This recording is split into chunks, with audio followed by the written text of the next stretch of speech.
우리가 크리스찬으로서, 우리가 예수 믿는 사람으로서 정말 중요한 확신 하나를 가지고 있어야 되는데, 이 굉장히 가장 기본적이고 가장 중요한 것입니다.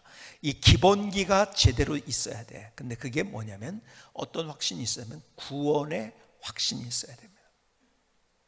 여러분, 다른 종교에서는 어떻게 해서 구원받는지 사실 몰라요. 그렇죠? 열심히 살아라, 계율은 있어요. 근데 열반에 들어갈지 무슨 극락에 들어갈지 몰라요, 그거를. 근데 진리는요 분명합니다. 그리고 진리는 확실한 거예요. 오늘 하나님께서 이 하나님의 말씀을 통해서 우리에게 주시는 가장 근원적인 진리는 그것입니다. 첫 번째, 하나님이 우리를 사랑하신다는 거예요. 여러분, 하나님이 우리를 사랑하세요. 계속 여러분에게 강조하고 또 강조하고 또 강조하고, 여러분 뼛속 깊이 이게 있어야 돼요. 여러분, 다른 종교에서는요 어떤 절대자가 내가 너를 사랑한다는 말이 없어요. 하나님만이 우리를 사랑하신다고 창세기에서부터 요한계시록까지 계속 말씀하시는 거예요. 자, 그런데 보세요, 하나님의 사랑은 그냥 추상적인 사랑이 아니에요. 다른 종교에서는 말들이 좀 추상적인데, 하나님은 언제나 분명하고 구체적이십니다. 그게 진짜예요. 그게 진리고요. 자, 그래서 하나님이 우리를 사랑하시는데 가장 중요한 성경인 규절 가운데 요한복음 3장 16절, 너무 잘하는 말씀이죠. 하나님이 세상을 이처럼 사랑하사, 우리를 사랑하셔. 독생자 예수님을 주셨으니 이는 그를 믿는 자마다 멸망하지 않고 영생을 얻게 하려 하심이라. 분명합니다. 우리는 스스로 구원받을 수가 없었어요. 왜요? 죄 때문에. 하나님과 원수가 되었어요. 이 문제를 해결할 수 있는 것이 무엇입니까? 우리의 노력이? 우리가 애를 쓴다고요? 우리가 많이 소유한다고요? 아니, 수양을 그냥 평생 동안 수양만 하고 있다고요? 그래도 우리의 모든 죄가 해결될 수 있어요. 근원적인 문제는, 우리의 문제는 뭐냐면 그 근원적인 문제를 해결할 수 없다는 것이 우리의 문제. 근데 그 죄가 로마서 3장 23절에 보니까 이렇게 말씀합니다. 모든 사람이 죄를 범하였음에 하나님의 영광에 이르지 못하더니. 하나님의 영광에 이르지 못한다는 것은 하나님은 죄를 보실 수 없는 분이에요. 그렇죠? 죄를 용납하면 하나님이 아니죠. 거룩한 하나님이 아니죠. 그렇죠? 용납할 수가 없어요. 그래서 하나님과 우리는 원수가 된 거예요. 죄 때문에. 이 문제를 어떻게, 여러분, 죄는 결국 우리에게 멸망을 가져다 주는 거예요. 그래서 로마서 6장 23절에는 또 이렇게 말씀합니다. 죄의 삭은 사망이요. 여러분, 사망이라는 것은 죽음이라는 거죠. 그러니까 하나님과의 관계가 끊어졌다는 의미로도 죽음입니다. 그리고 우리가 진노 아래 있다는 것도, 그렇죠? 죄의 삭시예요. 죄 때문에 오는 모든 것들. 그런데요, 하나님께서는 로마서 6장 23절에 하나님의 은사는 그리스도 예수 우리 주 안에 있는 영생이니라. 자, 다시 요한복음 3장 10절로 가면은요, 하나님이 우리를 사랑해서 죄 때문에 소망이 없었던, 하나님과의 관계가 끊어지고 그리고 저주 아래 있었던 우리들을 어떻게 구원하셨는가? 십자가를 통해서. 십자가는 뭡니까? 거기는 하나님의 공의가 있는 자리예요. 그렇죠? 십자가는 죄를 보시지 못하는 그 하나님. 그래서 예수님께서 우리를 대신해서 죽으신 거, 하나님의 공의의 자리. 또 그 자리는 어떤 자리예요? 사랑이 있는 자리예요. 하나님이 우리를 사랑하셔서 우리를 대신해서 대속 제물이 되신 거예요. 하나님의 공의가 있고 하나님의 사랑이 담겨 있는 십자가, 기가 막힌 하나님의 계획이죠. 그리고 하나님의 은혜죠. 그래서 우리 스스로는 안 되는, 하나님께서 우리가 할 수 없는 것을 하나님이 우리에게 그렇게 해주셨어요. 여러분, 우리의 인생을 살아가면서 우리 스스로 할 수 없는 많은 것들을 하나님이 우리를 위해서 해주셨어요. 그런데요, 정말 중요한 것은 무엇인가? 우리 스스로 구원받을 수 없어요. 우리는 멸망 아래 있어요. 죄의 종로로 타면서 우리는 지옥 이 앞에 있는 사람들이에요. 그런데 하나님께서는, 하나님의 뜻은요, 멸망하지 않는가. 다시 요한복음 3장 16절, 하나님이 세상을 이처럼 사랑하사 독생자를 주셨으니.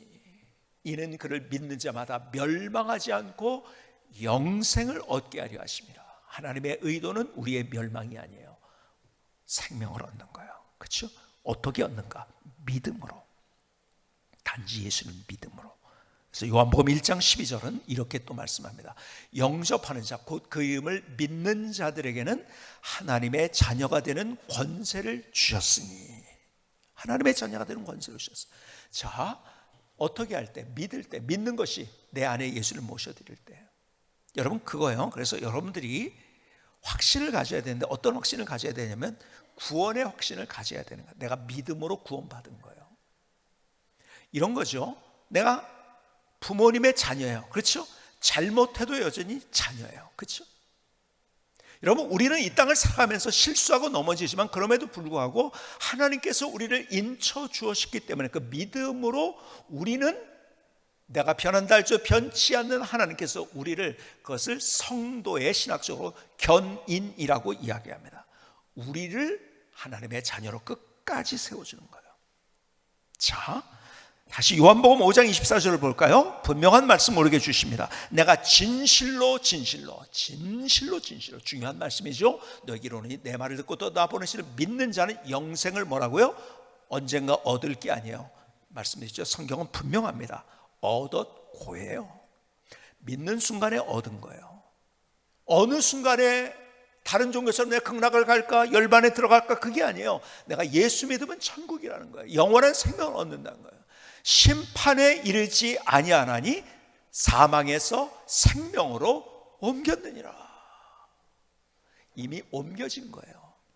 그래서 우리의 자리는 어딘지 아세요? 우리의 호적, 그리고 우리의 원래 집이 어디가 됐는지 아세요? 하늘나라 천국이 된 거예요.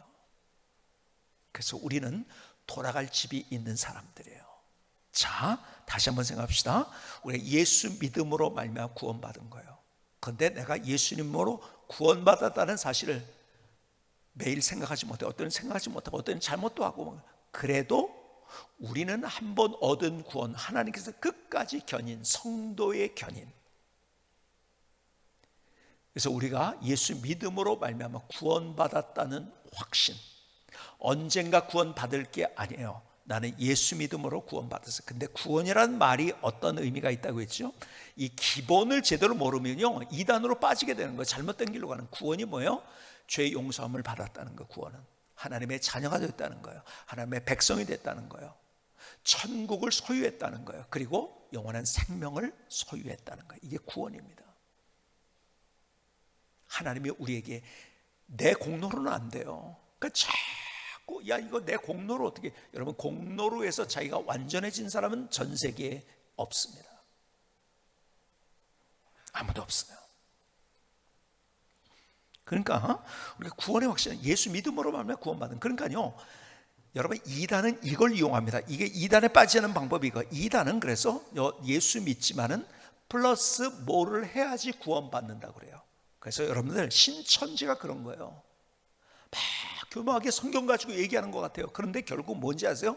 크게 보면은 신천지에서 너 그거 예수 믿는 구원받아 웃기고 있네, 이거 해야지 14만 4천에 들어가는 거야. 그러니까요, 그들은요, 뭐 학교도 다 때려치고요, 가정도 다 때려치고요, 그 다음에 뭐 직업도 다 때려치고요, 그 안에서 그러고 있는 거예요. 왜요? 그래서 구원받으니까. 그렇지 않으면 구원 못 받으니까요. 그러니까 그 사람들이 쉽게 나오지 못하는 이유가 뭔지 아세요? 가르치는 게 뭐냐? 믿음으로 구원받는 게 아니에요. 행위를 얘기하는 거예요. 너 이만큼 이거 해야지 구원받는 거야. 내가 쌓아놓은 게 이제까지 아까운 거예요. 그게 너무 아까운 거야. 이렇게 쌓아놨는데 내가 여길 나가버리면 그게 뭔가 아무것도 아니잖아. 그러니까 할 수 없이 거기 있는 사람이 너무 많은 거예요. 여러분, 그게요, 성경이 언제 우리의 행위를 얘기했습니까? 여러분, 중세에 가톨릭이 잘못 나가는 것도 그거예요. 예수 믿음으로 구원받고 하나님의 사랑을 얘기한 거는 저주의 하나님, 진노의 하나님을 얘기합니다. 그리고 너 이거 안 하면 죽어. 그래서 뭐 면죄부 사야지, 죄가 용서받는 거야. 이게 말도 안 되는 소리를 했는데요, 사람들은 거기에 빨려갑니다, 사실은. 그래서 이단들이 그렇게 극성을 하는 거예요. 여러분, 예수 믿으면 구원받는다고 하지 않고 그거에 플러스를 하면 무조건 다 이단입니다. 절대로 가까이 가지 마세요.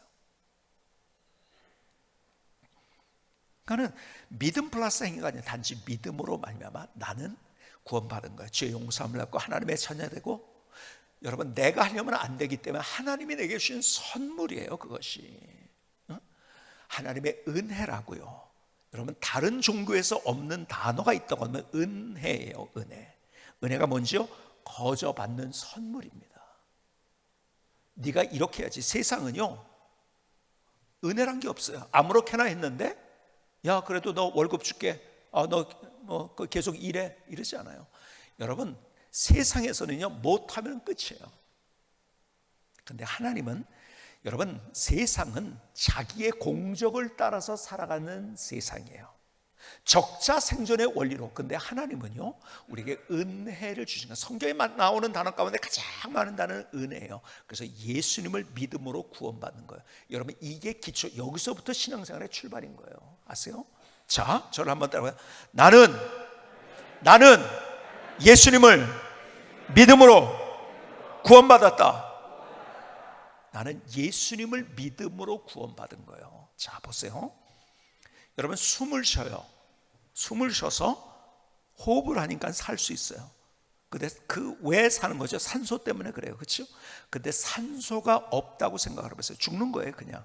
근데 내가 늘 산소가 우리에게 생명을 주는데, 근데 난 산소 때문에 살아, 산소 때문에 살아 이러고서 살진 않아요. 평생 죽을 때까지 나 산소 때문에 산다고 느끼지 못하는 사람도 있어요. 그렇죠? 그래도 산소 때문에 사는 거예요. 우리가요 하나님의 은혜를 잘 기억 못하고 그럴 때도 있어요. 그래도 여전히 하나님의 자녀라는 거예요. 내가 변하니까 하나님이 변한다? 아니에요. 내가 변화도 변치 않는 하나님. 그래서 신학적으로 성도의 견인이라고 얘기하는 거예요. 나는 단지 다른 게 아니에요. 믿음 플러스 다른 게 아니에요. 믿음 플러스 다른 게 아니라 단지 믿음으로 구원받는 거예요. 다시 한번 따라해보세요. 나는 믿음으로 구원받았다. 여러분 그런데요 구원받은 자의 삶을 정의하면서 또 하나님이 누구신가를 정의하면서 성경은 뭐라고 얘기하는지 아십니까? 오늘 본문으로 가볼까요? 이렇게 말씀합니다. 고린도전서 15장 55절 이하를 보니까요, 사망아 너의 승리가 어디 있느냐, 사망아 내가 쏘는 것이 어디 있느냐, 사망이 쏘는 것은 죄의 권능은 율법이라. 사망아 너의 승리가 어디 있냐고 얘기합니다. 여러분 하나님께서 우리에게 주시는 것이 있다면 이 땅에서 승리를 주시는 분이에요. 이게 중요한 겁니다. 하나님은 누군가를 얘기할 때 승리를 주시는 하나님. 여러분 우리는 뭐까지? 구원받음으로 말미암아 죽음에서도 이긴 자라는 거예요. 죽음을 이긴 자. 여러분 죽어도 우린 끝이 아니에요. 그렇죠? 죽음을 이긴 자예요. 죽음을 승리한 자라고 지금 얘기하고 있는 거예요. 그러면서 계속 이런 얘기를 합니다. 고린도서 15장 57절로 계속 갑니다. 우리 주 예수 그리스도로 말미암아 우리에게 승리를 주시는 하나님께 감사하노니. 우리 주 예수 그리스도로 말미암아 우리에게 승리를 주시는 하나님께 감사하노니. 그러므로 내 사랑하는 형제들아 견실하며 흔들리지 말고 항상 주 일에 더욱 힘쓰는 자들이더라. 이는 너의 수고가 주 안에서 헛되지 않은 줄 알미라. 자, 분명한 거 이거예요. 여러분 우리가 예수 믿음으로 구원받은 거예요. 그런데요 예수 믿은 다음에 우리는 우리의 삶을 어떻게 살아가는, 그 은혜가 감사해서 내 삶을 하나님 앞에 드리면서 살아가는 삶. 하나님의 사랑 때문에 나도 하나님을 사랑합니다. 하나님과의 교제 속에 살아가는 삶이에요. 그러니까 우리가 하는 일을 통해서 하나님께서 영광 받으시고, 그래서 그러니까는 내가 예를 들어서 교사를 합니다. 교사를 해서 구원받는 게 아니에요. 하나님의 구원의 은혜가 감사하기 때문에 교사를 통해서 다른 사람에게도 이 은혜를 알려주려고 하는 것이 교사를 하는 거예요. 그러니까 순서가 잘못돼요. 제가 지난주에도 말씀드렸지만 순서가 잘못되면 안 됩니다. 그러면요 우리는 헛신앙생활을 하는 거예요. 내가 교사해서 내가 찬양대를 해서 내가 뭘 해서 구원받는 게 아니에요. 하나님의 구원의 은혜가. 그래서 내가 억지로 하는 거, 저는 그래서 제가 억지로 뭘 하게 하는 걸 제일 싫어해요. 왜냐하면 하나님은 억지로가 아니에요. 자원하는 마음을 항상 그걸 가지고, 여러분 하나님이 누구신가를 알면 자원할 수밖에 없는 거예요. 내 삶을 다 드려도 정말 다 갚을 수 없는 그 하나님의 은혜. 그러니까 그렇게 사는 사람은요 내가 헌신을 해도 기쁨이 있는 거예요. 그런데요 구원받으려고 막 하는 사람들은요 늘 어두워요. 이거 언제 받을까, 구원 언제 받을까. 힘든 거예요. 신앙생활이 고역입니다, 그런 사람은. 그런데 반대로 순서가 바뀌어야 되는 거예요. 구원받았기 때문에 그걸 하는 사람들은요, 신앙생활이 어떤 것을 밤을 새도요, 그것은 기쁨이고 감사예요. 순서가 중요한 거예요. 자, 그런데 보세요. 구원받은 우리에게 주님께서 말씀하시는 것은 우리에게 하나님이 누군가 승리를 주시는 하나님이시라는 거예요. 구원받은 백성들에게 주시는 말씀이에요. 우리는 죽음도 승리했어요. 우리는 천국을 소유한 자들이에요. 그렇죠? 마침내 천국에 가서 우리는 승리의 개선가를 부를 거예요. 우리는 죽음을 이긴 사람. 더 나아가서 우리의 삶의 모든 것에 있어서 승리를 우리에게 주시는 거예요. 그러면 승리라는 것은 뭐냐면 뭔가 문제가 있다는 거예요. 같이 싸운다는 거예요. 그렇죠? 갈등이 있다는 거예요. 그렇죠? 축구 선수가 있어요. 11명이 딱 모아졌어요. 근데 가만히 있어가지고 아무하고 싸우지 않았어요. 아, 우리 승리했어요. 그런가요? 아니요. 누군가 싸우는 거예요. 그렇죠? 누군가 결투를 하는 거예요. 뭐 국가대표끼리 뭐 싸운다. 뭐 이제 프리미어 리그다. 뭐다. 그래서 거기서 이긴 게 승리지 가만히 있는 게 승리 아니잖아요. 그렇죠? 승리라는 말의 전제가 뭔지 아십니까? 우리를 도전하고 싸움을 걸어오는 어떤 것들이 있다는 거예요. 문제가 있다는 거예요. 그렇죠? 여러분, 우리에게는 죽음이라는 문제가 있어요. 그런데 하나님은 그것을 승리하게 만드셨다는 거예요. 우리의 삶을 살아가면서 우리는요, 삶 속에서 문제를 만납니다. 걱정스러운 일을 만나요. 눈물 나는 일, 많은 사연들이 있어요. 그런데 거기에서 끝나는 것이 아니라 하나님께서는 그것을 승리케 해주신, 다시 말해서 역전의 드라마를, 역전승을 만들어주시는 하나님이시라고 말씀하시는 거예요. 여러분, 승리라는 전제는 뭐가 있기 때문에요? 내가 뭔가 문제에 부딪혔다는 거예요. 나를 공격하는 것이 있다는 거예요. 나를 힘들게 하는 것이 있다는 거예요. 근데 거기에서 이기게 하시는 하나님. 결국 우리는 이 모든 완전한 승리는 어디에서? 천국에서 있을 거예요. 그래서 승리의 개선가를 부를 거예요. 지난주에 어느 곳에서 예배를 드리면서 이 찬양을 드리는데, 이 찬양을 드리다가 그렇게 막 가슴이 뜨거워지고 눈물이 났어요. 얼마나 이 찬양이 내 가슴에 와 닿는지요. 주가 주신 모든 역사 힘을 다해 마치고 밝고 밝은 그 아침을 맞을 때 요단강을 건너가서 주의 손을 붙잡고 기쁨으로 주의 얼굴 배우리. 주가 맡긴 모든 역사 힘을 다해 마치고 밝고 밝은 그 아침을 맞을 때 요단강을 건너가서 주의 손을 붙잡고 기쁨으로 주의 얼굴 배우리. 나의 주를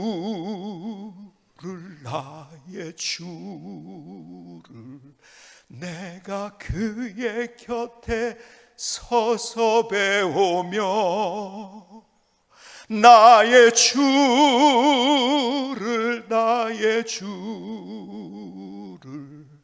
손에 못자국을 보아 알겠네. 이 찬양을 부르는데요, 천국에서 나를 기다리신 주님, 이 땅을 살아가면서 혼자 외로웠던 것들이 있죠. 힘들었던 것들이 있죠. 아무도 이해하지 못하는 그런 사연도 있었죠. 주님이 그 말씀을 내 안에 주시는 거는 내가 그걸 알아. 거기서 내가 너를 이기게 했잖아. 이제까지도 그랬고 너를 이기게 해줄 거야. 그리고 마침내 천국에 오면 주님께서 도마에게 내 손을 내미신 주님, 십자가 못 박힌 손을 보라고 주님께서 나를 어떻게 사랑하셨는지 다시, 지금은 거울을 본 같이 희미하나 그때는 얼굴과 얼굴을 대하여 볼 것이요. 여러분, 주님이 우리에게 누군지 아세요? 하나님이 우리에게 누군지 아세요? 우리에게 승리를 주시는 하나님이에요. 그렇기 때문에 우리가 오늘 본문에서 이야기하는 것이 뭐냐면, 그렇기 때문에 우리가 감사해야 된다는 거예요. 다시 고린도전서 15장 57절 우리 주 예수 그리스도로 말미암아 우리에게 승리를 주시는 하나님께 감사하노니. 문제 있죠? 아픔 있죠? 상처 있죠? 넘어졌죠? 왜 이런 일이 일어날까 하는 상황들 있죠? 근데 그것을 승리케 하시는, 이기게 하시는 하나님. 그래서 우리는 그 하나님께 감사한다는 거예요.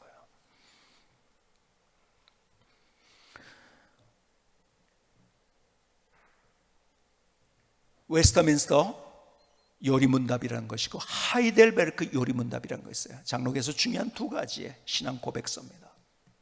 근데 거기에 하이델베르크 요리문답을 이야기하면서 세 개의 쥐로 이야기를 합니다. 첫 번째는 guilt, 우리가 죄를 진 거예요. 근데 하나님께서 우리에게 grace, 그 죄를 졌는데 해결할 수 없는 우리의 문제에 은혜를 주신 거예요. 그래서 G, 그 다음에 gratitude, 그래서 우리가 하나님 앞에 감사하는 삶을 사는 것, 이게 핵심이에요. 근데 잘 보세요. 여러분에게 늘 말씀드린 것처럼 하나님이 우리를 원래 만드실 때 원래의 상태는 뭐였냐? It was good, 굿이에요. 또 하나의 쥐가 있는데 굿이란 쥐가 있어요. 그 굿이 죄 때문에 죄 때문에 문제가 생겼어요. 근데 하나님께서 grace, 하나님께서 우리에게 은혜를 베푸셔서 우리에게 구원의 은혜를 베푸셨어요. 그래서 우리가 gratitude, 그래서 감사로 하나님 앞에 나가는 거예요. 그래서 우리의 삶은 감사로 세워지는 우리의 삶이 되어야 된다. 그러니까 우리가 예수 믿고 하나님의 은혜를 받은 자로서 우리의 삶을 하나님을 누리면서 살아갈 수 있는 중요한 비결이 있다고 한다면 그것은 감사라는 거예요. 근데 세상은요, 우리를 어떻게 유혹하는지 아세요? 우리를 유혹하는데요, 여러분 이런 유혹에 여러분이 빠지면 안 돼요. 어떻게 유혹하는지 아세요? 세상은 비교 우위로 우리에게 감사하도록 우리를 유혹해요.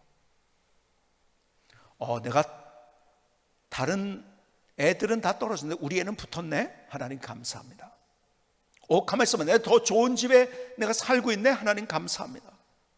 가만히 있으면 내가 돈을 더 많이 벌었네? 하나님 감사합니다. 이것은요, 비교의로 진화론적으로 적자생존으로 살아가는 세상의 원리인 거예요. 하나님은 한 번도 우리에게 그 비교의로 감사하라고 말씀하지 않으세요. 여러분, 비교의로 하면은요, 감사할 수 없습니다. 왜? 내가 산에 올라가 봤더니 더 높은 산에 올라간 사람이 있는 거예요. 야, 같이 뛰었는데요, 제일 먼저 도착해서 야, 1등이다 했는데 더 높은 산에 올라간 사람이 있는데요. 이런 비교 우위로 우리가 감사한다고 하면 우리는 늘 불만과 불평과 아픔과 문제와 눈물 가운데 살 수밖에 없어요. 성경은 우리에게 한 번도 그렇게 말씀하지 않아서, 그러나 세상은 우리를 유혹합니다. 비교 우위로 감사라고. 내 꼴이 이게 뭔데 무슨 감사를 해. 세상은 그렇게 우리에게 말합니다. 여러분, 그래서 우리에게 필요한 것이, 우리가 예수 믿는 사람은 자동적으로 지금 얘기한 대로 승리를 주시는 하나님이기 때문에 우리는 절대 감사를 드려야 된다는 거예요. 거기에서 하나님이 누군지를 경험한다는 것이요. 그러니까요, 여러분, 감사에 우리가 부지런해야 돼요. 게으르지 말고 그냥 가만히 있지 말고 감사하는 거예요. 가만히 있지 말고 감사. 우리가 어떤 일 때문에 힘들어요. 그걸 견디고 있어요. 견디고 있지 마세요. 감사하세요. 우리가 삶을 살아가면서 포기하고 싶은 것이, 언제 포기야? 아니에요. 포기하지 마세요. 감사하세요. 성경의 메시지예요. 이것이 하나님의 말씀인 거예요. 우리가 염려하고 있어요. 어떡하지? 아니야. 염려를 몰아내고 우리 안에서 감사를 채우는 거예요. 감사하라고. 낭망이 됩니다. 감사하는 거. 너무 외로워서 이거 어떡하지? 나 너무 힘들어. 여러분, 성경은 우리에게 말씀해, 힘들 때가 감사해야 돼요. 힘들어하지 말고 감사하라고. 여러분, 성경에서 우리에게 말씀하는 거, 오늘 본문에 있는 대로 그분이 승리를 주세요. 마침내 우리에게 이미 다 죽음도 승리하게 하신 하나님이에요. 죽음도 이기게 하신 하나님. 우리의 삶 속에서 그렇기 때문에 모든 것들을 이기게 하시는 하나님, 승리케 하신 하나님. 그래서 감사하라는. 지난 여름에 저는 제 인생에 저를 가르치고 저에게 멘토가 된 많은 사람들이 있는데 그 사람들 중에서 제가 직접 만나보지 못한 많은 사람들이 있어요. 그런 사람들 가운데서도 제가 많은 멘토들이 있는데 그 중에 한 분이 저희의 인생을 또 다시 결단하게 하고 또 가장 크게 영향을 준 분 가운데 하나가 손양원 목사님입니다. 지난 여름에 그분에 대한 스토리, 애양원을 다녀왔는데요, 그분의 스토리와 그분의 책과 그분에 대한 책을 읽으면서 또 얼마나 제 마음속에 여러 가지를 결단하고 제가 하나님 앞에 내 인생을 어떻게 세워야 될지를 또 생각할 수 있게 만든 분이었어요. 손양원 목사님은 아마 학구열이 있었던 분 같아요. 그래서 고학을 했어요. 만두를 팔고 이러면서. 그러다가 아버지가 장로님이었는데요, 고향에서 독립운동을 하시다가 감옥에 가게 됐고, 그래서 학업도 중단해야 됐고, 그러나 학구열이 있어서 결국 1938년에 그분이 늦게 30대에 평양신학교를 졸업합니다. 그리고 38년에 졸업하고 39년에 바로 어디로 가냐면 전남의 여수에 있는 애양원에 가셨어요. 애양원은 한센병자 환자들이 있는 곳입니다. 중증 환자들. 원래 그게 어디 있어요? 광주에 있던 것을 그쪽으로 옮겨가지고 거기에 이제 교회가 세워진 거죠. 일화들이 많아요. 이분의 일화 중에서 정말 기가 막힌 일화는요, 한센병 환자들이요, 이게 병에 안 걸린 사람들이 오면은 그렇게 막 그냥 모질게 했다고 그러더라고요. 자기를 무시한다고 생각을 해가지고. 근데요, 그런 사람을 붙들고 안아주고 상처를 직접 입으로 빨아가지고 고름을 빨아내고, 참 기가 막혀요. 그래서 이분을 사랑의 원자탄이라고 그렇게 부릅니다. 38년에 신학교를 졸업하고 39년에 애양원교회를 목회하다가 1940년에 신사참배를 거부했을 뿐만 아니라 신사참배 거부 운동을 하셔가지고 감옥에 가셨어요. 몇 년형을 언도받았는지 아세요? 종신형을 언도받았습니다. 기가 막히죠. 참 감옥에서도 일하도 막 기가 막힌 일화들이 많이 있는데요, 밥도 안 주고 막 조그만 주먹밥 하나씩 줘가지고 영양실조에 걸리기도 하고요. 근데 정말 나쁜 거는, 일본 사람이 나쁜 건 뭐냐면 이 손양원 목사님을 불교로 귀하게 한다고요, 불교 서적만 갖다 준 거예요. 막 갖다 주고 일부러 어디에요?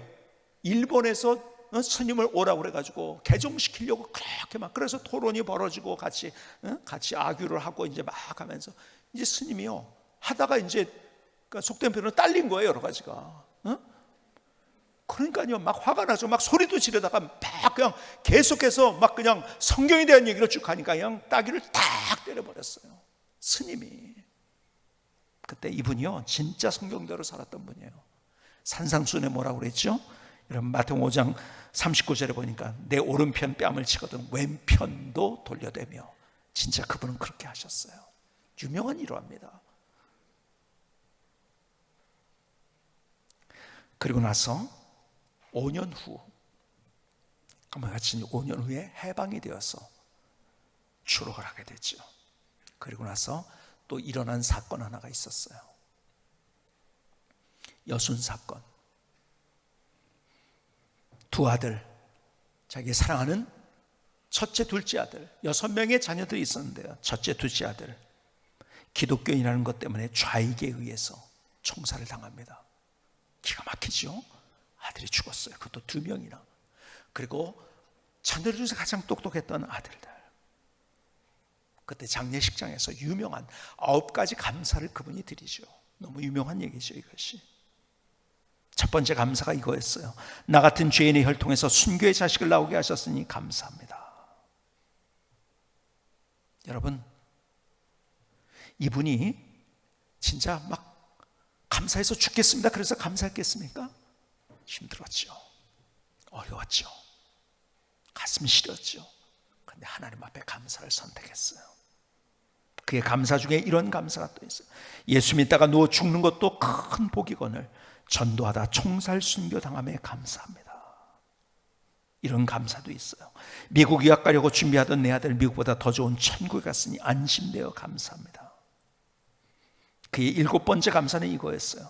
나의 사랑하는 두 아들을 총살한 원수를 회개시켜 내 아들로 삼고자 하는 사랑의 마음을 주신 하나님께 감사합니다. 자기 아들을 죽인 안재선이라는 사람을 양자로 삼았어요. 백범 김구 선생님이 이 손양한 목사님의 스토리를 듣고서요, 그가 이렇게 표현을 했어요. 공산당을 진정으로 이긴 사람. 그리고 신문에다가 손양한 목사님에 대한 글을 백범 김구 선생님이 썼어요. 그리고 백범 김구 선생님이 너무 귀한 분이라고 저희가 만든 학교에 이런 학교를 세우는데 와서 교장 선생님이 해달라고 했더니 손양원 목사님이 죄송합니다, 저를 배려해 주셔서 감사하지만 저는 저를 기다리고 있는 애양원에 한센병자 환자들이 있기 때문에 저는 거기 갈 수가 없습니다. 그래서 거절을 했어요. 여러분, 손양원 목사님 때문에 정말 수많은 사람들이 예수님을 믿었고 하나님이 누군지를 알았고, 여러분, 그분의 영향력 때문에 많은 사람들이 하나님의 일을 하겠다고 일어섰고, 그리고 그분 때문에 사역을 하다가도 내가 이렇게 해야 되는구나, 얼마나 많은 사람에게 영향을 줬는지 몰라요. 아마 그걸 뿌리부터 캐본다면 우리나라에 있었던 많은 기독교인들 가운데서 가장 큰 영향력을 준 그분이 아니었는가. 저도 영향을 받았고 내가 어떻게 사역을 해야 되겠구나를 그분을 통해서 배웠으니까요. 그때 어디서부터 출발된가? 역경 가운데도, 눈물 난 가운데도, 가슴 시린 사연 가운데도 하나님 앞에 그는 먼저 감사를 선택했어요. 그리고 그의 인생을 통해서 하나님이 누구신지를 만방에 알렸고 하나님이 역사를 많은 사람에게 알려주었고 주님께로 돌아오게 됐고, 결국 감사라는 거예요. 우리가 붙잡아야 될 많은 것들이 있지만은 오늘 본문에 있는 대로 승리를 주신, 결국 승리를 주신 하나님은 하나님의 드라마를 우리에게 보여주길 원하세요. 그런데 무엇을 통해서? 감사를 붙잡는 사람을 통해서. 세상은 자꾸 비교 우위에 감사를 하도록 우리를 유혹합니다. 아니에요.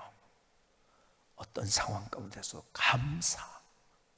감사가 회복되면 good, gratitude가 회복되면 우리가 굿으로 다시 원래 좋았던 상태, 하나님의 역사로 우리가 회복되는 거예요. 감사가 우리의 삶의 가장 소중한 가치가 되어야 되는 거예요. 김승기 성사님의 찬양을 들으시겠습니다.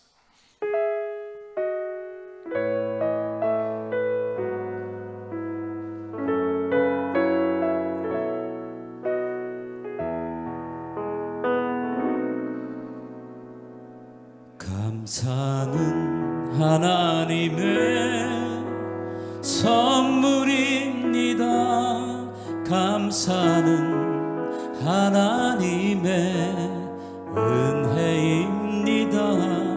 감사는 하나님의 계획입니다.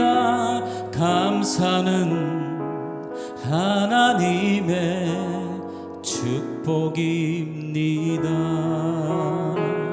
염려 대신에 감사, 낭망 중에도 감사로 나의 인생을 회복합니다.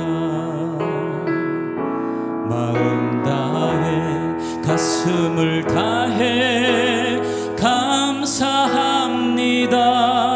감사의 노래 부르며 제단을 쌓겠습니다. 감사는 하면 할수록 더하게 되는 하나님의 아름다운 신비입니다.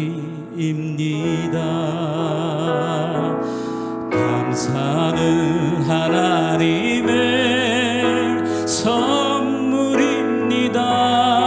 감사는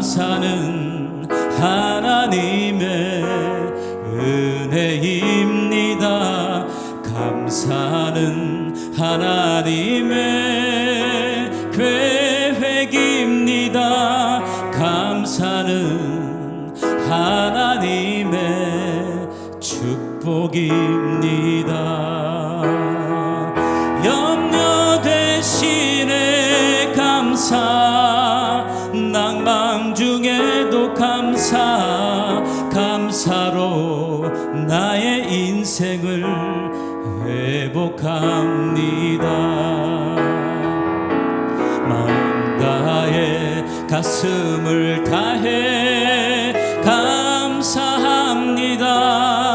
감사의 노래 부르며 제단을 쌓겠습니다. 감사는 하면 할수록 더하게 되는 하나님의 아름다운 신비입니다. 감사로 나의 인생을 회복합니다.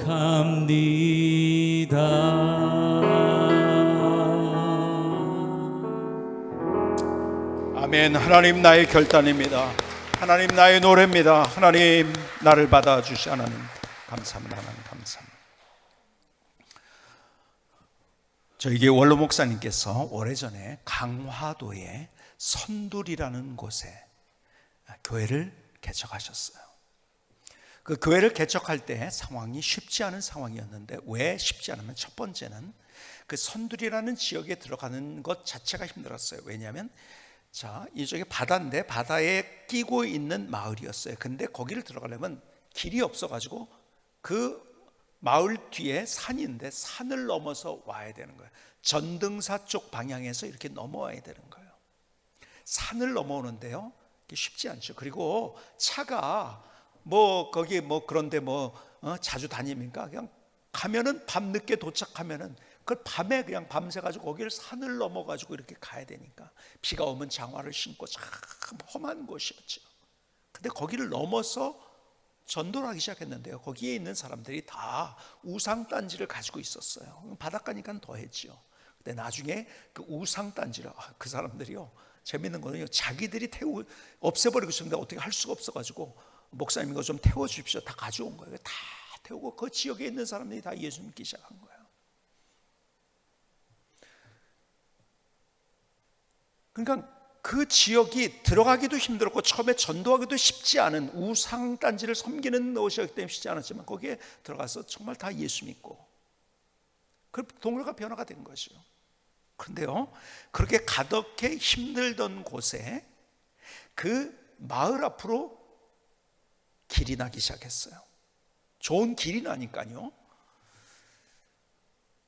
거기가 좋아지는데요, 옛날엔 힘드니까 그 동네를 누구도 들어갈 수가 없었잖아요. 그렇죠? 근데 길이 나니까 거길 들어갈 수 있게 된 거예요. 지금은 그 강화도의 선두리가 가장 전원 주택지로 각광을 받는데요. 왜냐하면 나지막하게 이렇게 산도 있고, 그래서 거기에 집을 지으면은요, 바다가 너무 멋있게 보이고, 그 다음에 낙조는 또 얼마나 멋있고요. 참, 그래서 그 교회에서 보는 것도 경치가 너무너무 멋있습니다. 너무 좋은 곳이에요. 그래서 거기에 사람들이요, 가장 전원주택지로 좋은 지역이 됐죠. 그 지역이 아무도 찾아가지 못하는 지역이었다가 좋은 데인데도 사람이 알지 못했는데 어떻게 길이 나니까, 그렇죠? 길 하나가 나니까 완전히 다 달라지더라고요. 우리의 삶 똑같이 마찬가지예요. 가만히 제가 우리 인생에 감사가 뭘까를 가만히 생각했어요. 그랬더니요, 그 감사는 뭔지 아세요? 그 감사는 우리가 하나님의 기가 막힌 스토리를 경험할 수 있는 그런 고속도로더라고요. 하나님의 역사, 하나님의 축복, 하나님의 놀라운 승리의 개선가를 부를 수 있는 하나님의 역사들, 그 모든 것들을 경험하게 만들 수 있는 고속도로가 바로 감사더라고요. 감사의 길을 내야 돼요, 이제부터 우리가. 그래서 여러분 그동안 갔던 힘들었던 그 길을 포기하고, 우리는 쉽게 포기하고 낭망하고 견디고 염려하고 어쩌고 저쩌고. 아니요, 그 길에서 우리가 이제는 하나님이 우리에게 주신 감사로 고속도로를 만들어서 다른 길을 걸어가는 거예요. 거기에 하나님의 놀라운 기가 막힌 하나님의 역사들을 경험할 수 있어요. 비교 우위로 감사하는 유혹을 떨쳐버리고 하나님 감사로 먼저 선택합니다. 감사로 문을 열겠습니다. 감사로 내 인생을 다시 시작합니다. 감사로 하나님의 드라마를 경험하겠습니다. 감사로 하나님이 내게 주시는 승리가 무엇인지를 경험하겠습니다. 감사로 일어나는 하나님의 드라마가 바로 저의 드라마, 여러분들의 드라마가 될 수 있기를 주님의 이름으로 축복합니다. 기도하시겠습니다.